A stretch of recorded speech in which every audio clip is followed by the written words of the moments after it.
राधे राधे। श्री हरिदास लड्डू गोपाल की भक्ति में आप लोग का स्वागत है। आशा करती हूँ कि आप लोग अच्छे होंगे, स्वस्थ होंगे और लड्डू गोपाल जी की कृपा से बहुत ही अच्छे होंगे। तो आज जो बहुत सारे लोग मुझसे पूछते हैं कि दीदी लड्डू गोपाल जी को किन चीज़ों का भोग नहीं लगाना चाहिए, यानी कि किन सब्जियों का, किन फलों का, किन दालों का भोग नहीं लगाना चाहिए। तो ऐसे बहुत से सवाल हमारे कमेंट में आते हैं। तो आज मैं वही सवालों के जवाब बताने वाली हूँ आप सब लोगों को कि लड्डू गोपाल को किन चीज़ों का भोग नहीं लगाना चाहिए। तो देखिए, लड्डू गोपाल जी की दिनचर्या शुरू हो गई है। हमारे प्यारे लड्डू गोपाल जी जग रहे हैं। हम जब भी अपने लड्डू गोपाल जी को जगाएं, प्यार से, दुलार से हमें उनको गाना सुना के, लोरी सुना के हमें उनको जगाना चाहिए। तो ऐसे में जो सवाल आता है कि हम घर में लड्डू गोपाल जी की सेवा तो करते ही हैं, तो उसके बाद हमें सेवा में कौन से विशेष नियमों का पालन भी करना चाहिए। तो देखिए, बहुत से लोग हैं जो आप देखेंगे लड्डू गोपाल जी को जाने अनजाने में बहुत सी चीज़ों का भोग लगा देते हैं जो कि हमें नहीं लगाना होता है, और उसकी वजह से भगवान वो चीज़ नहीं खाना चाहते हैं। न कहीं तो कहीं हमारे परिवार को या हमें वो चीज़ों का कष्ट का सामना करना पड़ता है। तो देखिए, भगवान को सबसे पहले तो मैं बता दूं कि सात्विक भोजन का ही हमें प्रयोग करना है। भगवान को ये तो आपको पता ही होगा कि लहसुन और प्याज, ये दो चीज़ें ऐसी है जो कि सबको पता होता है कि लड्डू गोपाल जी को हम लहसुन प्याज का भोग नहीं लगा सकते हैं, क्योंकि लहसुन प्याज का जो भोग होता है ना, वो वर्जित है। क्योंकि लहसुन प्याज में अजीब सी गंध आती है, उसे तामसिक भोजन में दिया गया है। ऐसा नहीं है कि हम लहसुन प्याज खा नहीं सकते हैं, घर में खा सकते हैं, लेकिन हम लड्डू गोपाल जी को इसका भोग नहीं लगा सकते हैं। क्योंकि हम अगर लड्डू गोपाल जी को घर में रखे हुए हैं तो हमें लड्डू गोपाल जी की सेवा, उनके खाने का विशेष नियमों का पालन करना चाहिए।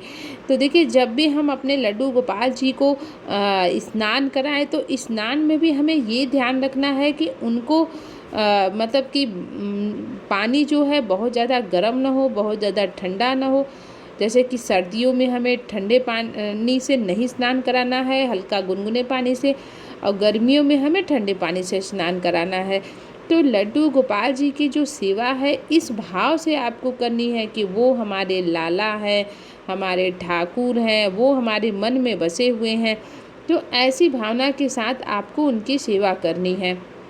अब ये भी सवाल आता है कि जो सबसे बड़ा कि हम घर में ठाकुर जी को रख तो लिए हैं, लेकिन हम बहुत संशय में रहते हैं कि हम कौन सी सब्जी खिलाएं, कौन सी चीज़ें बनाएं ठाकुर जी को। क्योंकि कन्हैया जी को तो बहुत सी चीज़ें पसंद भी हैं, बहुत सी चीज़ें नहीं पसंद है।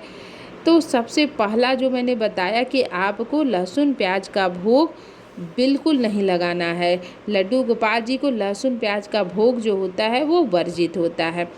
दूसरा ये है कि आप उनको जैसे मसूर की दाल होती है, कहते हैं कि मसूर की दाल भी लड्डू गोपाल जी को नहीं भोग में लगाना चाहिए। तो हमें मसूर की दाल भी लड्डू गोपाल जी को भोग में नहीं लगाना है। आप उनको जैसे कि अरहर की दाल हो गई, चने की दाल हो गई, और उड़द की दाल हो गई, या फिर आप जैसे मूंग की दाल हो गई, ये सब दाल का आप भोग लगा सकते हैं। लेकिन आप क्या कहते हैं कि जैसा मैंने बताया कि मसूरी की दाल का भोग नहीं लगाना है, आपको उसका खाना नहीं बनाना। दूसरा ये है कि आपको क्या कहते हैं कि मूली का भोग बिल्कुल नहीं लगाना है, क्योंकि मूली भी कहीं न कहीं वर्जित है। मूली भी हम खाते हैं तो हमें खुद के ही मुँह से स्मेल आती है। तो ऐसे में हम ठाकुर जी को ऐसी चीज़ों का भोग नहीं लगा सकते हैं जो कि हमें खुद ही खाने में वर्जित लगता है, तो हम दूसरे को क्या। तो ठाकुर जी को शुद्ध शाकाहारी और जो सात्विक भोजन है, उन्हीं सब भोजन का ही हमें लड्डू गोपाल जी के भोजनों में प्रयोग करना है। तो अब देखिए, अब जो आता है सबसे बड़ा सवाल यही आता है कि अब सब्जी में जैसे कि आपको किन चीज़ों का नहीं भोग लगाना है। तो सब्जी में देखिए, एक है जैसे कि आप देखिए गाजर का भी भोग नहीं लगा सकते हैं। अब लोग पूछते हैं कि गाजर का भोग क्यों नहीं, गाजर का तो हलवा लोग भगवान को चढ़ाते ही हैं। तो देखिए सब आप किस सनातन धर्म को मानते हैं, किसी अगर आप साधु संत को मानते हैं तो जैसे इस्कॉन टेम्पल वाले गाजर का भोग लगाते हैं, और राधा वल्लभ जी के मंदिर में आप देखेंगे वहाँ पर भी गाजर का प्रयोग होता है। लेकिन बहुत से मंदिरों में उसका प्रयोग नहीं होता है, जैसे बांके बिहारी जी हो गया। और कहते हैं कि वो गाजर जो होता है कि नीचे से जड़ से निकलता है, ऐसा लोग मानते हैं कि उसका प्रयोग नहीं करना चाहिए। तो आपके ऊपर है, यदि आपने दीक्षा ली है, जिस सनातन को आप मानते हैं आप उससे पूछ सकते हैं कि हाँ हमें इन चीज़ों का भोग नहीं लगाना है। अगर आप उस सनातन को आप मानते हैं तो आप भोग लगा सकते हैं। अब आता है दूसरा जो सबसे बड़ा सवाल, वो ये है कि और बहुत सी चीज़ें हैं जिनकी जानकारी हमें नहीं होती है। जैसे फ्रूट में हो गया, फ्रूट में लोग कहते हैं जैसे जामुन हो गया, तो जामुन फ्रूट में आता तो है, लेकिन लोग ठाकुर जी को जामुन का भोग नहीं लगाते हैं। इसके पीछे भी कारण यही है क्योंकि जामुन जो होता है वो हम खाते तो हैं, लेकिन बहुत से लोग कहते हैं वो नीचे ज़मीन से गिरा हुआ होता है, उसको उठा के लोग ले आते हैं। तो ऐसा मानते हैं कि हमें जामुन का भोग लड्डू गोपाल जी को नहीं लगाना चाहिए। तो देखिए ये हो गया। और एक जो सब्जी होती है वो है बैगन। बैगन का भी कहते हैं लड्डू गोपाल जी को भोग नहीं लगाना चाहिए। हम बैगन तो घर में बनाते ही बनाते हैं, बैगन का चोखा, बैगन का आलू, बैगन की बहुत तरीके से चीज़ें, बैगन की पकौड़ी भी बनती है। तो हमारा यदि मन करता है तो हम खुद खा सकते हैं। यदि आपका मन कर रहा है आप अपना खुद खाइए, लेकिन आप ठाकुर जी को बैगन का जो आपने सब्जी बनाया, पकौड़ी बनाया, उसका आपको भोग नहीं लगाना है। यानी कि ठाकुर जी की सेवा हमें बहुत ही शुद्ध सात्विक तरीके से करना है, क्योंकि जो ठाकुर जी होते हैं वो हमेशा शुद्ध शाकाहारी जो होता है उन्हीं भोजनों का प्रयोग करते हैं। तो देखिए ये सब चीज़ें हैं जो हमें, यदि आपने लड्डू गोपाल जी को घर में रखा हुआ है, उनकी आप सेवा करते हैं, तो आपको इन सब की जानकारी तो बिल्कुल होना चाहिए। अब बहुत सारे हमारे उसमें हैं कमेंट जो कि मैं पढ़ूंगी तो और सब सवालों के जवाब ज़रूर दूंगी। तो देखिए ठाकुर जी हमारे तैयार हो चुके हैं और कितने प्यारे लग रहे हैं।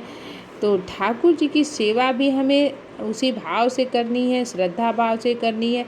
ठाकुर जी की सेवा में कोई कमी नहीं रखनी है। ठाकुर जी जैसे ही हैं वैसे ही हमें स्वीकार करना है। तो ठाकुर जी का भोग लगाने का क्या नियम है, देखिए अब ये था कि हम क्या चीज़ नहीं लगा सकते, अब क्या क्या भोग हमें ठाकुर जी की सेवा में लगानी चाहिए। तो देखिए ठाकुर जी की सेवा में हमें जैसे कि उनको सबसे जो ज़्यादा प्रिय वो होता है माखन और मिश्री। तो हमें लड्डू गोपाल को ज़्यादातर हमें माखन का भोग लगाना है, मिश्री का भोग लगाना है, उनको दूध पिलाना है, उनको आप दही दे सकते हैं, छाछ दे सकते हैं। और आप ज़्यादा से ज़्यादा आप उनको जैसे सब्जियां हैं तो सब्जियों में आप जैसे उनके लौकी की सब्ज़ी, तुरई की सब्ज़ी, आप आलू की सब्ज़ी उनको बना के खिला सकते हैं, पनीर की सब्ज़ी बना के खिला सकते हैं। देखिए जैसी आपकी भावना हो, मतलब कहते ना भगवान उन्हीं के घर आते हैं और विराजमान होते हैं जितनी कि हमारी भावना सच्ची होनी चाहिए।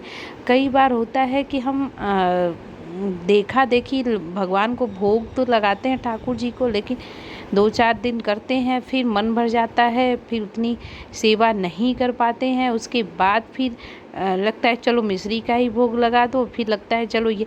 तो देखिए भगवान है, आप जितना कर सकते हैं उतना ही आप रेगुलर उनको भोग लगाइए। अगर आप मिश्री का भोग लगा रहे हैं, दूध पिला रहे हैं, तो आप वही करिए। शाम को भी दूध पिलाइए, मिश्री का भोग लगाइए। मैं बता दूं कि जितने भी लोग लड्डू गोपाल जी को रखे हैं, मेरे हिसाब से तो आज के डेली दिनचर्या में लोगों के पास इतना टाइम नहीं होता है, तो मुझे नहीं लगता कि लोग डेली लड्डू गोपाल जी को खाना बना के खिलाते होंगे।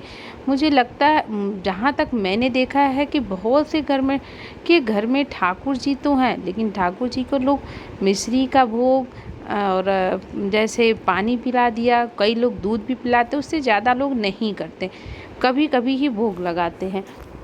तो ज़्यादातर लोगों की सेवा ऐसी ही होती है, क्योंकि आज की दिनचर्या में आप देखेंगे कि टाइम नहीं होता, लोग बहुत बिजी होते हैं, लेकिन हमें ठाकुर जी के लिए समय निकालना है।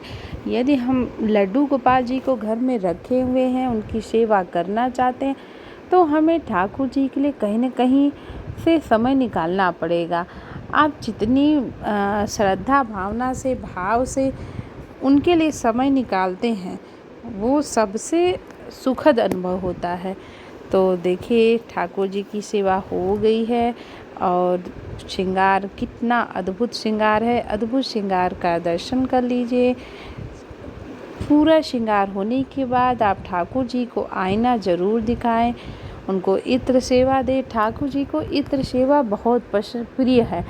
जैसे उनको खाने पीने में भी माखन, मिश्री हो गया, लड्डू हो गया, बहुत पसंद है, ऐसे ही ठाकुर जी को इत्र सेवा भी दी जाती है। कहते हैं उनको इत्र बहुत पसंद था, इसी वजह से आप देखेंगे मंदिरों में हर जगह इत्र सेवा ज़रूर होती है। जो भी ठाकुर जी की इत्र सेवा करता है, उसके घर में हमेशा सुख समृद्धि लक्ष्मी निवास करती हैं और हमेशा उसका घर हरा भरा बना रहता है। यानी कि विपत्ति तो सबके घर में आती है, लेकिन उसके घर में आती है, चली जाती है। क्योंकि हम ये नहीं कह सकते हैं कि भगवान की भक्ति कर रहे हैं तो हमें दुख ही नहीं मिलेगा। दुख तो भगवान को भी मिला है। जो जैसे हमारे कर्म है, जितना हमें भोगदंड मिला है, वो सब भोगदंड हमें यहीं पे भोगना है। तो देखिए, पूजा हो गई है, अब आरती का समय है। लड्डू गोपाल की सेवा करने के बाद हमें आरती ज़रूर करना चाहिए। आरती करने से पूजा संपन्न मानी जाती है। तो वीडियो कैसा लगा हमें ज़रूर बताइएगा और कमेंट में राधे राधे ज़रूर लिखिएगा।